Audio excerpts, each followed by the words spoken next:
Els veïns d'alguns barris han començat a celebrar ja des d'aquest matí la revetlla de Sant Joan amb musclos i cava. És una iniciativa dels majoristes del Mercat Central del Peix de Mercabarna i el Gremi de Peixaters de Catalunya. Ofereixen una sèrie de degustacions populars a diferents mercats municipals de Barcelona.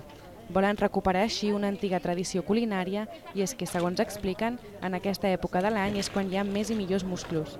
Avui ha estat al Mercat d'Horta on s'ha repartit de forma gratuïta una tapa de musclos i una copa de cava.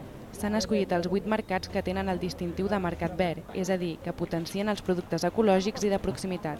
Des del Mercat d'Horta valoren molt positivament la iniciativa i esperen repetir-la l'any vinent, ja que asseguren la resposta del barri sempre és molt bona. És un barri que respon sempre. No sé si haureu sentit que fa 15 dies anem a fer el comerç al carrer i aquell moment va ser una vedella rostida que anem servir 2.500 reaccions, o sigui que la gent sempre que fem aquestes coses hi participa, per descomptat.